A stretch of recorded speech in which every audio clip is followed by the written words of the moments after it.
Today, what I want to talk to you guys about is the problem with certainty, which is a perfect topic because I am totally uncertain as to whether or not this technological thing I'm trying is going to work, if it's going to actually be Tuesday/Wednesday when you finally see this, or if it's going to be Wednesday/Thursday, or if it's going to be never/how the heck did I do this?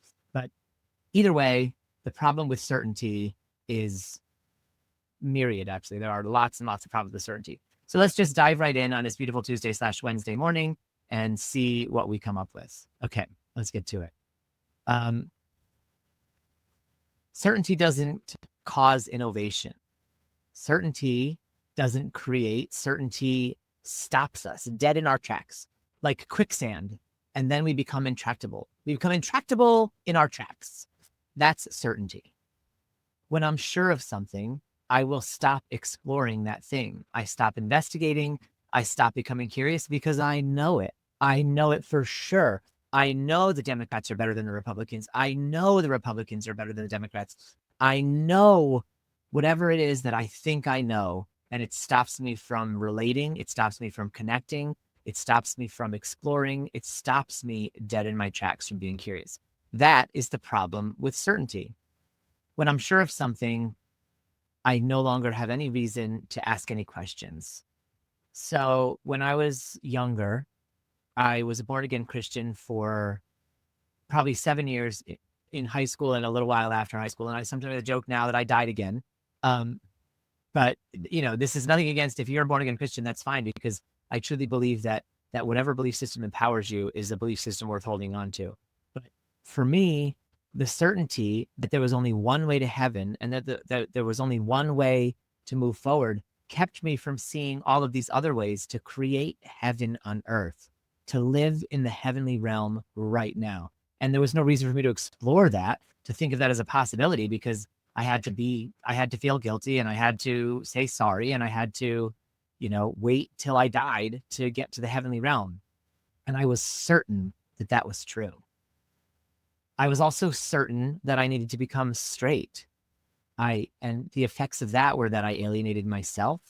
I never built or joined a queer community. I came out of the closet in stages. I came out when I was 17. And when I was 17, I kind of just stuck my foot out, and I was like, hey, Mom, and also to one of my buddies. And I was like, by the way, I like cock. But I also said it, and I said it in the same breath. I was like, but, however, I am struggling with my homosexuality, and I am waiting for the healing light to make me straight and renounce all that and put it all behind me. And it took me 6 years until I went to Oberlin College, which is straight people want to go down on you. Oberlin College is just like a crazy place where there's so much open-mindedness that people they just have no idea that there are even categories of sexuality. Everyone's just trying things like it's a buffet, and you're just one of the appetizers, which was great, but also a little overwhelming. Anyway, all of that is to say, when I was 23 and I was a sophomore in college, I finally came out of the closet sort of all the way. I was like, ta-da, okay, this is me, world. And it was met with all of this non-fanfare, because everybody was like, yeah, we know, which made me realize that my closet was made of French doors, and everybody could see what I was doing in there that whole time. And I was like, oh my God, wow, okay, good to know. But I was certain that I needed to become straight. And so it kept me from inviting in all the love and acceptance and kindness and peace that was there for me when I actually finally embraced my true self, came out of the closet, and said, this is who I am. And so I needed to have a little bit of uncertainty about whether or not homosexuality was wrong. I needed to have a little bit of uncertainty about whether there was only one way to heaven in order for me to create heaven on earth now in my life, and in order for me to invite love in from people that I was writing off originally and saying, you're going to hell. Sorry. I hate that that's true. I wish it wasn't true, because I don't want you to go there. But, the book says so. So right here, Penal Code 14-Corinthians 7:4 says it. So it is what it is. But it wasn't true. I was wrong. But I had no way of knowing I was wrong, because I was certain. And I'm not saying that the Bible is wrong or that Christians are wrong. I'm saying that my certainty kept love away from me. And you could be certain about anything, and it will keep love away from you. You can And I'm not saying this to separate anyone from their beliefs. Our beliefs are a beautiful thing, especially when they're empowering beliefs that hold us up. There's a lot of scientific evidence to suggest that an empowering belief in a benevolent creator actually helps your body heal and it helps you live longer. There's a book I'm reading called The Genie in Your Genes by Dr. Dawson Church, and he's one of the founders of EFT tapping, which is the emotional freedom technique. That's this, even though I have some kind of problem, I love and accept myself, and you tap away, and it works, and it's awesome, and I'm getting certified in that modality right now. But he talks about epigenetics and the science behind how empowering beliefs can actually change our brain in such a way that we become more whole, that we become more optimistic, that we become stronger, not through toxic positivity BS, not through pretending things aren't a certain way. That's what toxic positivity is. It's pretending to be positive when you don't really mean it. And then that's toxic because it's a lie. And so it's actually not positive, it's negative because it's a lie. But learning to adopt empowering beliefs that you can really believe has been shown by numerous random controlled trials and scientific meta-analyses to create healing in the human body. So having certainty about a belief in a God you must fear, or a belief in a God who's going to send a whole part of the population to hell, is not going to help your body heal. Now, I personally believe Jesus's compassion is unmatched. He's one of the most loving beings that we have ever had writings about in recorded history. It is not Jesus that is the problem. It's the church's way of using this beautiful man to say, we all have to behave in exactly a certain way in order to pass through him and get to heaven. Jesus said the opposite. He said, the church is within your heart. The kingdom of heaven is at hand. The kingdom of heaven is within you. Love one another. He basically tried to render the church irrelevant. And now we have the church standing in the way at the gates of heaven. Not just Christian churches, like sort of all organized religions do this because of their certainty. It's their certainty and their unwillingness to embrace nuance and to embrace uncertainty that they alienate. And that's what certainty does in our personal lives too. I was certain that I needed to reject the homosexual part of me, and it kept a lot of love, acceptance, and internal kindness at bay.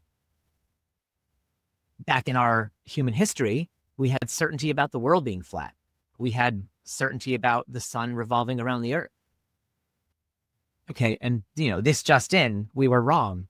Super duper wrong on both counts. And in fact, somebody named Galileo kind of like rotted in jail for a big old bunch of his life because he tried to say, are we sure? Are you sure? Because I think if we are willing to question it and think maybe the earth revolves around the sun, it could actually lead to a whole bunch of awesome scientific discoveries that could liberate humankind. And people are like, no, we're certainly wrong. No. But what did that do? That just kept scientific advancement at bay for centuries. We were certain up until about 1940 something that the 4-minute mile was impossible. It's impossible. We're certain of it. Humans cannot do that. They just can't. It's never going to happen. They cannot do it. And then one day somebody did a mile in less than 4 minutes and boom. Okay, we were wrong again. And here's the beautiful thing about this story is that after humans saw that it was possible for someone to break the 4-minute mile, the following year, a whole slew of people, just a whole pile of people broke the 4-minute mile too. Like a giant bunch of runners that all thought a year ago it was impossible now saw and knew that it was possible, and they broke that record. So their certainty that it was impossible kept them from achieving a higher potential. And when they became uncertain about the impossibility of something, and in fact almost became certain about the possibility, and being certain about a possibility is not the same as being certain about dogma, because by its very nature, it's a possibility, it's a potential. And so you can't be sure of it, but you can be determined towards it. That's what faith is. Faith is having a certainty in something that isn't seen, not a certainty in your opinion. We've been trained to be certain about impossibility.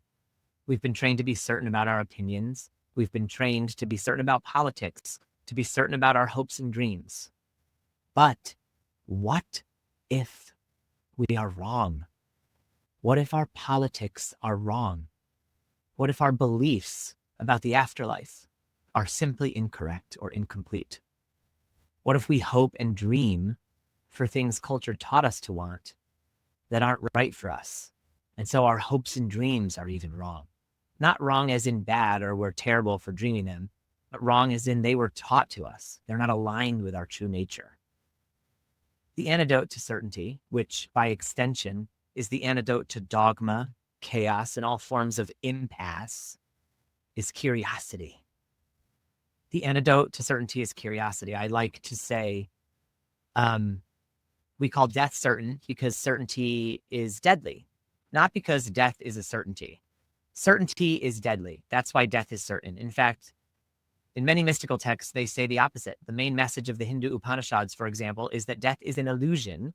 And when we come from the perspective of the universal, we can know that death is an illusion deep in our core. And when we do know that, we are certain of only that and at peace with uncertainty about everything else. So what's the expression? There is nothing certain in life but death and taxes, right? Well, now we're starting to see death is actually not certain either. It's illusory. According to mystics from many cultures across the ages, death is not certain. In fact, it's a myth. So if death is a myth, what about taxes? And I would say if you know enough about the games the wealthy elites play, taxes certainly aren't certain either. They are entirely dodgeable, just like the pitfalls and dogma and rigidly held beliefs about certainty. It's dodgeable. Andrew Newberg, MD, in a book called How Enlightenment Changes the Brain, he tells the story of how he had a mystical experience that transformed him. And essentially, this mystical experience consisted of him starting to doubt everything. He just went into this place of, I forget what he called inspired doubt. I think I have that wrong, but it's close to that. And he essentially realized that he knew nothing and how freeing that was for him and for a colleague who eventually heard the story to realize that they know nothing and they were on this search for enlightenment. And as they were searching for enlightenment to write this book about how enlightenment changes the brain, they realized they knew nothing about how enlightenment works, and it freed them up. In fact, it lightened them up to let go of certainty, to let go of the search for certainty, and instead to embrace doubt. My favorite life coach and mentor, Martha Beck, just coached me earlier today in a training program that I'm in. And she said, the opposite of fear is not fearlessness, it is curiosity. And I could not agree more. Certainty is not the way out of fear. Certainty is a fear mechanism. Our brains like to do two things. They like to control everything and everyone, and they like to create theories about how to escape fear. This is also something Martha told me. And so certainty is a fear response that the brain does to try to control the fear. Okay, well, this is what we're going to do. I'm going to figure this out. We're going to do this. We're going to do this. We're going to do this. And if I have this formula, if I have this roadmap, then I don't have to feel fear because I have certainty about the way forward. She reminded me that hope and fear are two sides of the same coin because they are both built on uncertainty, but they are also both laden with what-if scenarios. Certainty is an illusion too. It's like the flailing, fearful mind uses it to protect us, but to make us right and them wrong, whoever they are. So certainty divides us. I mean, nobody likes to know it all, right? I certainly don't, except in my case, I am totally right. And so you can take what I say to the bank. But besides for me, you can be uncertain about everybody else. Okay. So in this book, How Enlightenment Changes the Brain, Dr. Newberg says the CIA puts all new recruits through a 7-step process where they have to systematically doubt everything they've ever believed, literally everything. And they have to step into the perspectives of others. And the reason they do this is because the ability to live in this kind of uncertainty and to step in the perspective of others and see the world as they see it simply just makes them better spies. So they ask this question of themselves: what if X belief is wrong? What if my opinion about Y is wrong? What if my understanding about Z is wrong? And you fill in X, Y, Z with whatever your certainty is, whatever your certain belief, opinion, or piece of knowledge is. And then they contemplate it. They're forced to contemplate it, to write about it, to discuss it. And it opens them up into this world where in uncertainty, they are able to be flexible, to be yielding, and to go with the flow of whatever the mission brings to them. So, don't we all want to be better spies? I would much rather be a really adept spy at spying my false and limiting beliefs, at spying my weaknesses, at spying my inconsistencies and blind spots. And one of the ways we can do that is to use the same CIA training and basically just like doubt ourselves. Not self-doubt as in like, I don't think I can do it, but to doubt our certainty that says, I'm certain I cannot do it. We doubt that part. We doubt the part that is certain about our limits. And we doubt the part that is certain about our dogma and the part that is certain about childhood beliefs that we inherited that may or may not even be ours. Genius is essentially being able to hold two opposing ideas rather, in your head at the same time. So that's literally the very definition of uncertainty too. So genius and uncertainty are very similar. So if you're uncertain, you're closer to genius than any would-be know-it-all, dogmatic, crazy person could ever be. So just keep that in mind. It's okay to be uncertain, and it actually kind of makes you a genius. So we want to become humble questioners, because a humble questioner inspires us to question. They make questioning safe, and they make us feel safe in our uncertainty, and we love that. Think about Michelle Pfeiffer or in Dangerous Minds, or Robin Williams in Dead Poets Society. I'm a college professor myself, so I like those examples because I relate to them, but they are examples of characters who inspire people to wonder about stuff, to embrace curiosity, to be okay knowing that they don't know what they don't know, you know? So it's okay not to know. And I want to leave you guys with this. There's an exercise it's a book called The Genius Zone by an author named Gay Hendricks. And he asks this question. I like to call it the wonder question, or actually he might have called it the wonder question in his book. I don't know, but I love that title. And so that's what we're going to call it. And the wonder question is this: how can I spend the majority of my time doing what I most love while making my greatest contribution to the world? Because that question right there seems immediately like an impossibility to most people. We think we're certain that we can't do that. I cannot spend the majority of my time doing what I most love while making my greatest contribution to the world. I can't. I have bills to pay. I have responsibilities. I have meetings. I have children. I have this. I have that. Da, da, da, da, da, da, da. But that's certainty. And if you hold that certainty about this limit, then you aren't ever going to be able to find a way. A way won't open up to you. So just get curious. Shake off your certainty for a minute, and I'm going to take you guys through a 3-step exercise that you can also take with you and do on your own. And if you find this useful, then please share this video with people who might also get something out of this exercise, so that they can also benefit from embracing uncertainty. So essentially the exercise is this: get contemplative, just get quiet, take a few deep breaths. And then ask yourself, how can I spend the majority of my time doing what I most love while making my greatest contribution to the world? That's step 1. And then just listen for an answer. And in fact, say it out loud 2 times. That's actually step 1, to say it out loud twice. How can I spend the majority of my time doing what I most love while making my greatest contribution to the world? And then step 2 is really simple. You say it out loud again 2 times, and this time you just add the linguistic tag, I wonder, in front of the sentence. So it starts to inspire curiosity. Instead of it being a problem, how can I do this? Oh, that's a problem. You say, I wonder, how can I do this? And then it becomes a puzzle to solve instead of a problem to solve. It becomes a puzzle to crack, a puzzle to win, a game. So step 2 is like this: I wonder, how can I spend the majority of my time doing what I most love while making my greatest contribution to the world? I wonder, how can I spend the majority of my time doing what I most love while making my greatest contribution to the world? And then step 3, it's a little bit silly, but that's okay, because playfulness and silliness and that relaxed, calm state is what opens up the creativity mindset. And it's what inspires us to get curious and to see curious as a fun game we can play. So the third step is simply to add the linguistic tag, and you actually can also do like this on your chin, like the emoji that does this, and you go, and you do it out loud, and you do it really playfully, like almost like a cartoon. And then you say the phrase again, I wonder, how can I spend the majority of my time doing what I most love while making my greatest contribution to the world? And you do it like this.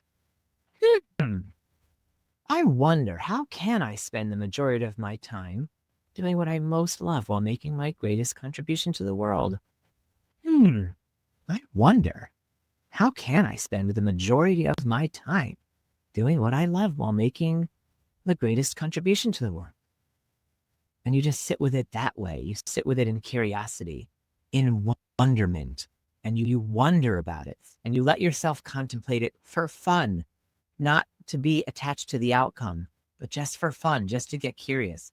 And that way of playing with curiosity breaks down the feeling of certainty that it's not possible. And then suddenly, whatever your 4-minute mile is, whatever you thought was impossible in your life, you can break it down.